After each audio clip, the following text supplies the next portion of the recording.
Hi. Hello. Good morning everyone. And big update అయితే idea నుంచి ఉంది మనకి ఇవాళ. 6థ్ సెప్టెంబర్‌న అది 11% అయితే ఫాల్ అయింది. సో, 9థ్ సెప్టెంబర్ ఇవాళ మార్నింగ్ మనం 9:15 కానీ, 9:30 కానీ ఏం చేయాలనేది ఈ వీడియోలో చూద్దాం. అసలా 6థ్ సెప్టెంబర్ పడిపోవడానికి కారణాలు గోల్డ్‌మ్యాన్ సాచి వాళ్ళు సింగపూర్ నుంచి అంటున్నారు. సో, చూద్దాం.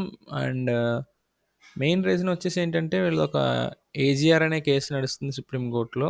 యాక్చువల్‌గా ఏజీఆర్‌ని మిస్టేక్స్ ఉన్నాయి. ఏజీఆర్‌ని సరిదిద్దండి అని సుప్రీం కోర్ట్‌కి చెప్తే 2021లో ఆ కేస్‌ని కొట్టేసింది.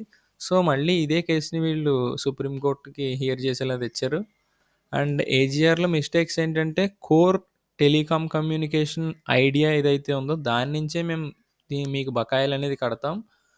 ఓవరాల్ మాకొచ్చే రెవెన్యూ ద్వారా మేము కట్టమని చెప్పేసి వీళ్ళైతే పిటిషన్ పెట్టారు. సో, ఇది మెయిన్ ప్రాబ్లమ్ అయితే.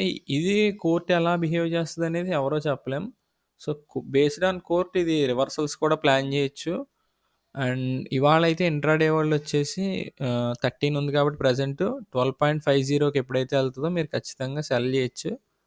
అండ్ ఎప్పుడైతే 13 పైన ఉంటదో మాక్సిమం బై సైడ్ వెళ్ళొచ్చు. మాక్సిమం నేనైతే సెల్ సైడ్ మార్నింగ్ సెల్ సైడ్‌లో ప్లాన్ చేస్తారు ఆర్ గ్యాప్ డౌన్ అయ్యే మార్కెట్ ఛాన్సులున్నాయి. సో, ఇవాళ మండే కాబట్టి either gap up or either gap down అనేది మనం ఎక్స్‌పెక్ట్ చేయొచ్చు. సో, జాగ్రత్తగా 13 లోపు కిందకి పడేశారు. 12.50 అంటే రిటైల్ ఇన్వెస్టర్స్ గ్యారంటీగా సెల్ సైడ్ ఉంటారు. సో, బై చేసేవాళ్ళు రిటైల్ ఇన్వెస్టర్స్ ఎవరైనా ఉంటే వాళ్ళు బిగ్ డిప్ కోసం మేము ఇంకా వేచి చూడమనే చెప్తాను. సో, ఇదైతే ఐడియా నుంచి update. Thanks for watching this video.